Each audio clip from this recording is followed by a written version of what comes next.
nation, but it is a nation that has been hijacked by a racist ideology that does not speak for all Hindus. It speaks for a racist ideology. You could have also a racist ideology under the banner of pan-Arabism.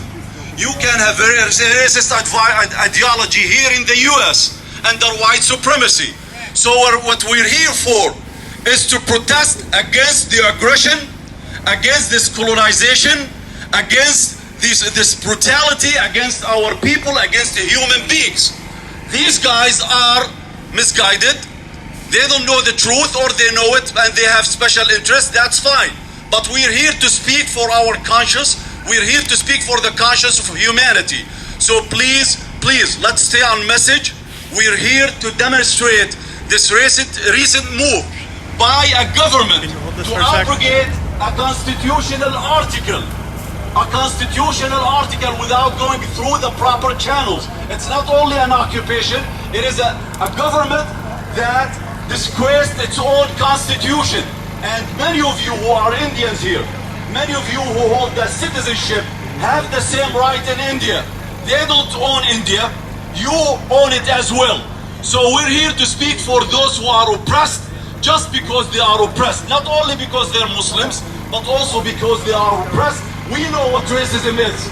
We know what white supremacy is, and we know what Hindu supremacy might mean, because we've seen it in Gujarat before. We've seen it in many parts in India. And it is shame on those who embrace any racist ideology, regardless of where it comes from.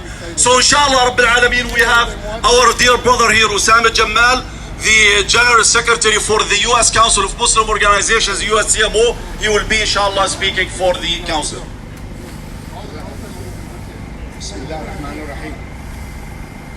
Dear brothers and sisters, we gathered here today to feel with the Kashmiri people. Many of our community are members of Kashmir. We understand the emotions, the uncertainty, the worries that they go through. And we are here specifically in front of the Embassy of India to deliver this message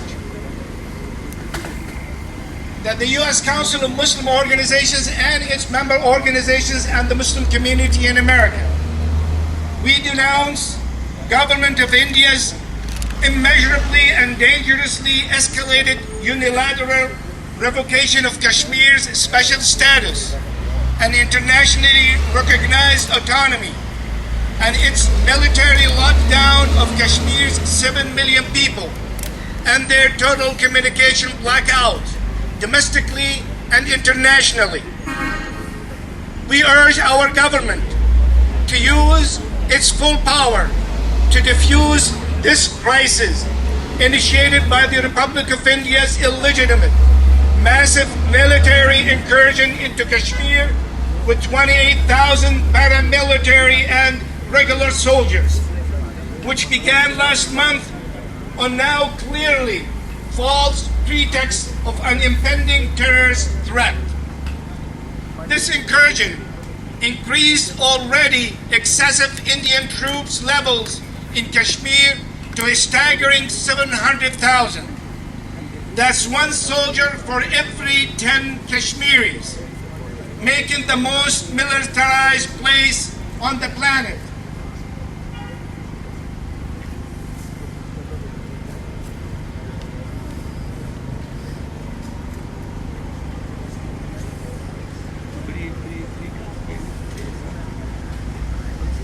Prime Minister Modi's presidential decree to unilaterally abrogate Article 370 of its constitution and Article 35A clearly paves the way for its obviously intended and lawful annexation of Kashmir against the will and political consent of its population.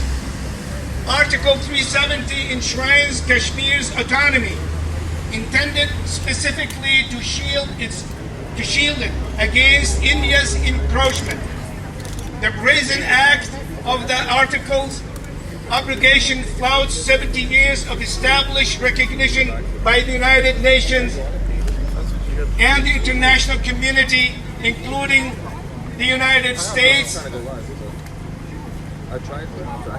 and the United States, of Kashmir's special independent constitutional status, its territorial sovereignty, and its own flag. It removes the basis for any legal accession of Kashmir to India, established in 1947, and reduces Kashmir from an autonomous state to a divided Mir unity territory. Article 35A preserves Kashmir native demographic integrity, barring Indians from flooding settlers into the region. Today marks the 17 days of India's illegal lockdown of Kashmir as United Nations Security Council meets to discuss India's Kashmir occupation. We ask of our government the following: to empower our envoys to impress India the immediate need to lift its siege of Kashmir, to restore free speech to its population, including free contact and access to all communications avenues internally and internationally, and the right to free assembly and political self-exercise. To call, while they are there, the formal emergency meeting of the Security Council in Kashmir to diffuse the externally and extremely volatile situation and to explore how to democratically resolve this colonial era crisis that flies flagrantly in the face of American principles of self-rule and democracy. Number 3, to help create an international coalition, bring to bear on India's government the need to restore and respect the intents of Articles 370 and 35A, and to repeal its imposition of draconian laws in Kashmir, like the Armed Forces and Special Powers Act. Brothers and sisters, it is unfortunate that the government of India listened probably to the regime in Israel, that a bold move against the international community to annex territories is a bad mistake and a bad counsel. They need to recognize and to realize that the world is watching. Bullies will not survive, and we will not be silent. We will continue to push for the right determination of the Palestinian people and the Kashmiri people. With that, brothers and sisters, let's keep the power, let's keep the pressure on these governments until the right of the people is being accomplished. Wassalamu alaikum. Takbir!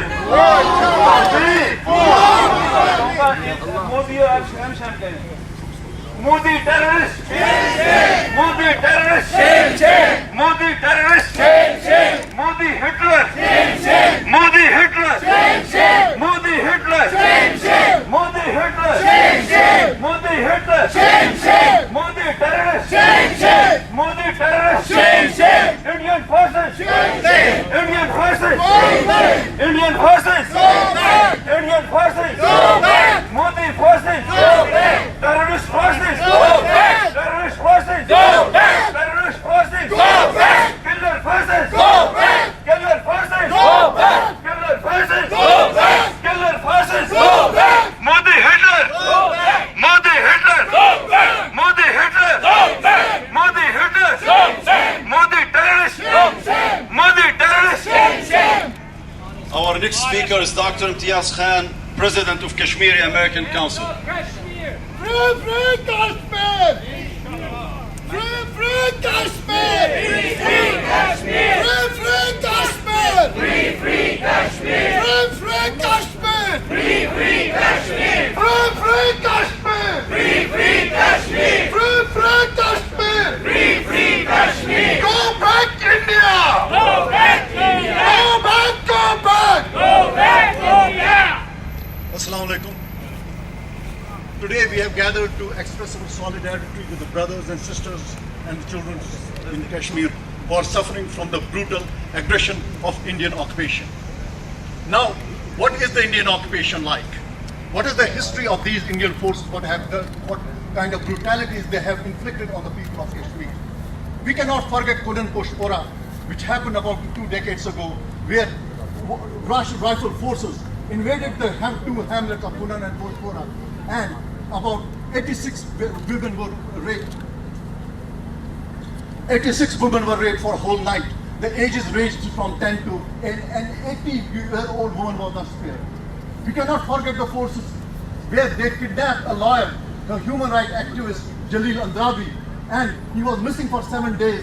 After 7 days, his body was found on the bank of river of Jhelum. His eyes were gouged out, his limbs were broken, and he was brutally tortured. We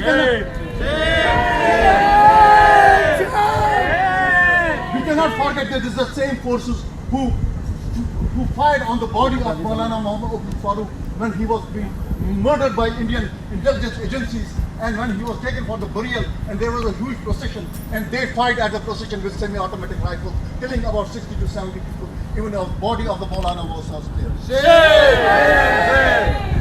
These are the Indian forces. When during curfew was imposed, one of the Indian army men looked at a boy who was outside his house playing a game of carrom board. He told him, what is he doing? They took him aside and strangulated him with his hands and killed him in a cold-blooded manner. It is the government where we have mass graves in Kashmir. Actually, one of the Indian, it was not a Kashmiri or a Muslim, but a lady from California named Angana Chatterjee, along with the one lawyer from Kashmir, Parvez Imroz, who discovered mass graves. They found there were about 20 to 25 mass graves in that region, which about 2,000 people were buried. And when the Indian government got the whiff of it, they booted them out of the state, and Angana Chatterjee was not allowed to enter India again. And she said what she has discovered is 10% of the mass graves they are there. This is the government which has done that, which is involved in human rights crimes, which should be taken to International Court of Justice so the rulers can be put into trial, like was done with the Sultan Soviet, like was done with other international criminals. Take Modi ICC! Take Modi ICC! Now, it is the government which used pellet guns on young Isha who was just witnessing the scenes on the roadside, and she received about 100 bullets. This pellet gun which he used here to kill the deer for deer hunting. And about 2 years ago, when Burhan Wani was murdered, there are about, in spite of the deep to dusk curfew, 400,000 people attended his funeral. And it was a message to the Indian government what Kashmiri government, but Kashmiri people want. Kashmiri people want India out of Kashmir. Yes! There are hundreds and thousands of children who are blind. There are thousands of women who are missing. There are thousands of men who are missing, and they are called as half widows because we don't know whether they are alive, whether they are dead, or where they have been. And Indian government has to answer them. And now there is this application of Article 35A, which was the weakest link of the government of India with Kashmir. It has been broken. Now India is the completely and totally, in an unadulterated way, it is the occupation force. From Kashmir to Palestine, occupation is a crime! From Kashmir to Palestine, Occupation is a crime! We have sisters there, we have brothers there, I have two families there. I have not been able to talk to them. They told me, one of my cousins came to Delhi a few days ago. I talked to her, what is the situation? She said, I don't know what is happening. I don't know what Indian for. There are sick people who do not get medicine. There are people who have kidney failures and they need to get the dialysis. They cannot go. There is Kashmir, the supplies are finishing off, and that whole country is in siege, whole territory is in siege. We have to gather together. We have to speak for Kashmiri brothers. Today we have rallied for Indian ambassadors and shown them the mirror what they should be ashamed of their government. And we have to call our congressmen. We have to go. We are not to stop here. This is just the beginning. Yes! And the struggle continues. And we will not. We promise ourselves. Let us promise ourselves. We will not rest unless we throw Indian occupation out of Kashmir. Hey, hey! Thank you. Ho, ho! The occupation's got to go! Hey, hey! Ho, ho! The occupation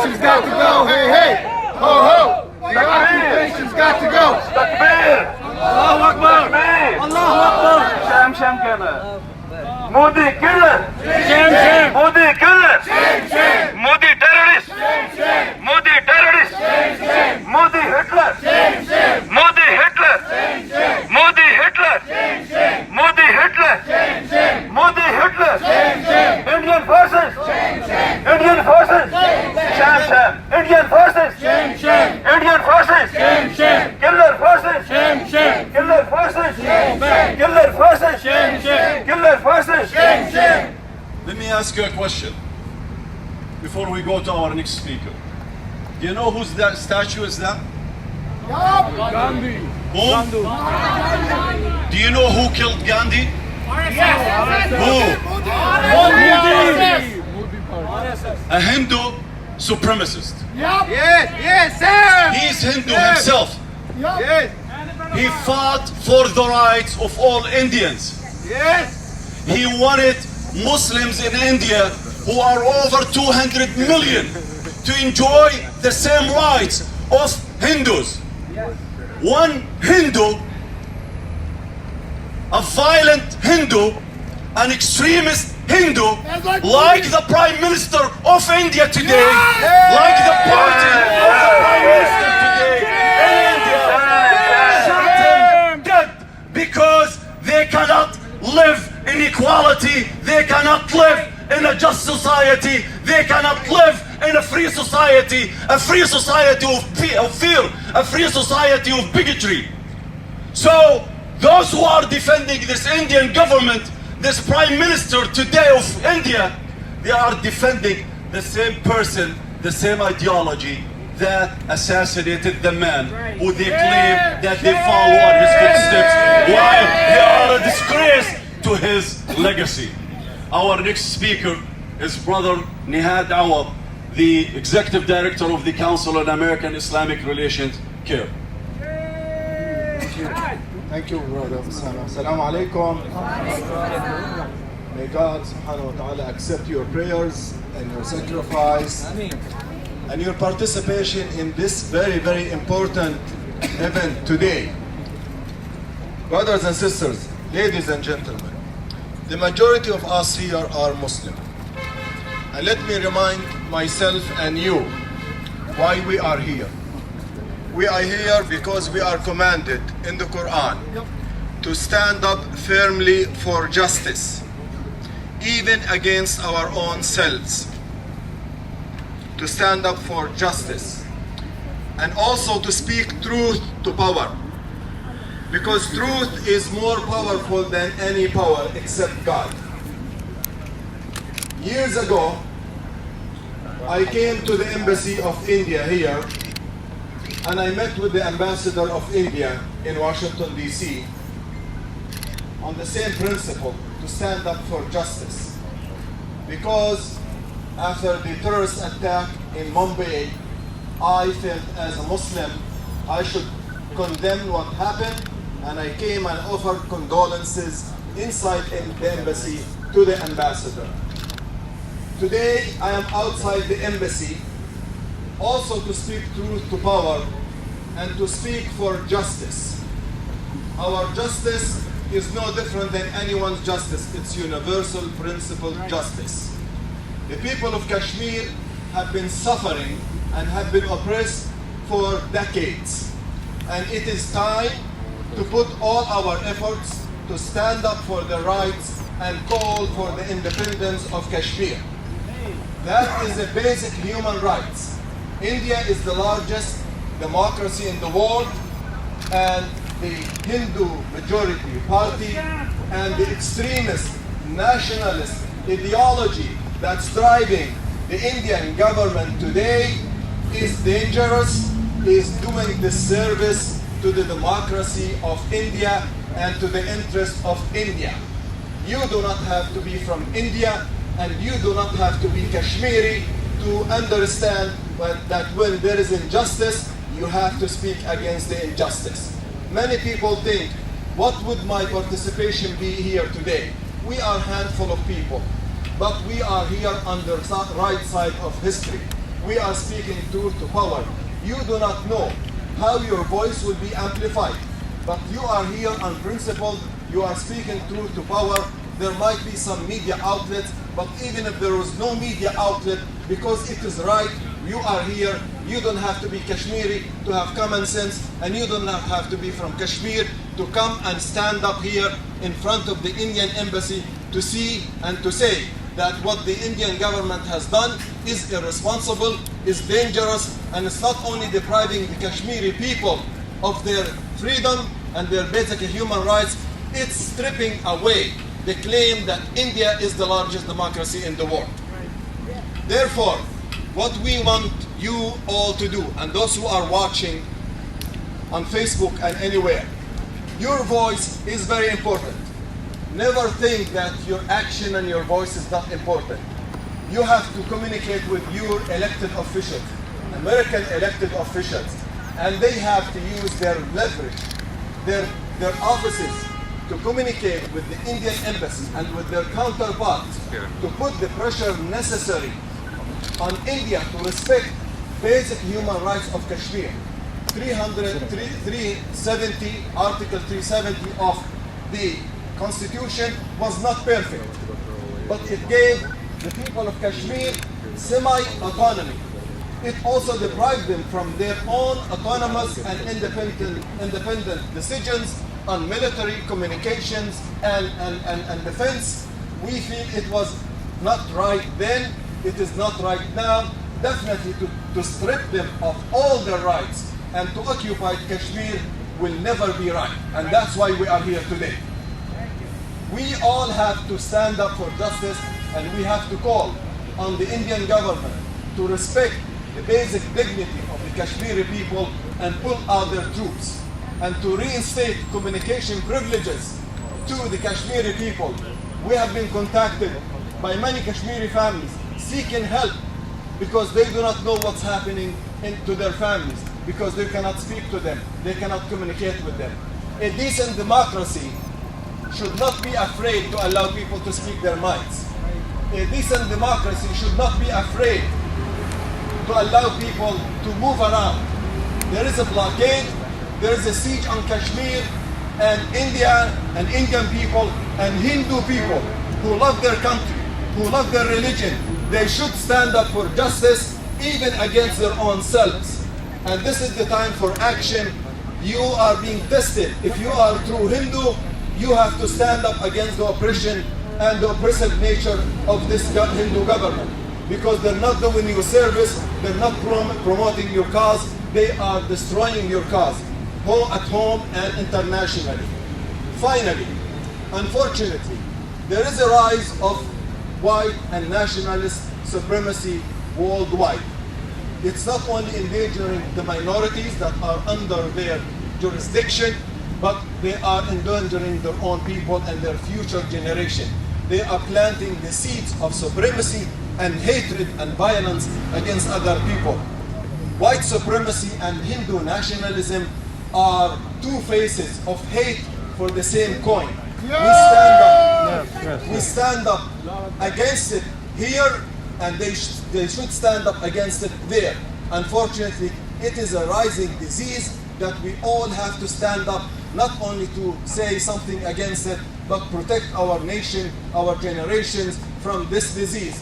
If Modi is being overcome by the hope and aspiration of his nationalism, he is destroying the legacy of Mahatma Gandhi. He is destroying of many heroic Hindus and Muslims and Sikh and other minorities in India who have built the current India. Shame on them for forsaking the ideals of India. Finally, as I said, you have to speak up. We will come here time and again unless Kashmir is free. Thank you. Modi forces! Go back! Modi forces! Go back! Modi forces! Go back! Modi forces! Go back! Hitler forces! Go back! Hitler forces! Go back! Modi forces! Go back! Hitler forces! Go back! What we want! What we want! What we want! What we want! What we want! What we want! What we want! What we want! What we want! What we want! What we want! What we want! What we want!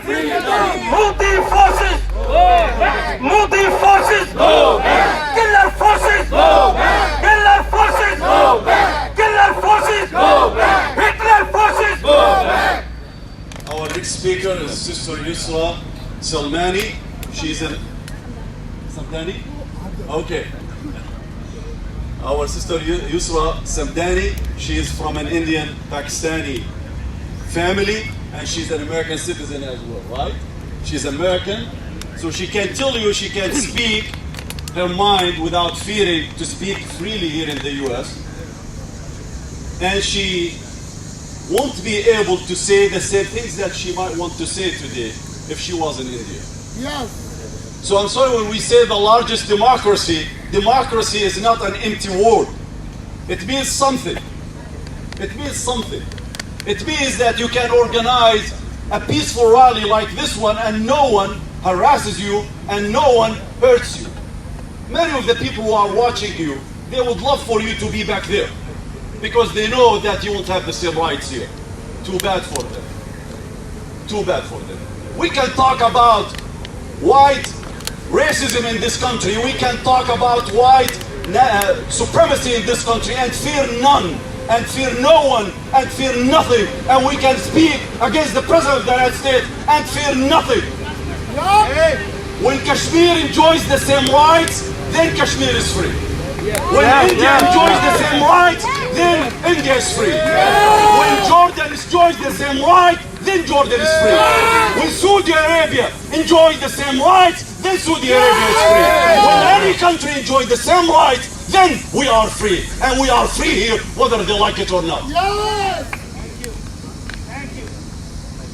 As somebody who is Indian and Pakistani, Kashmir does hold a close place to me.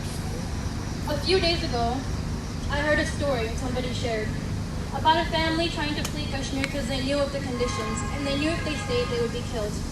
However, it was postponed by their grandmother who wished to see her house one last time because they knew they could not return.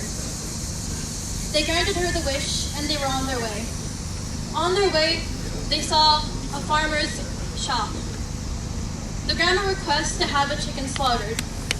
They went inside and the guy was so happy to see them. He said, "Take all the chickens you want. Yeah, take them all if you desire." They questioned him why.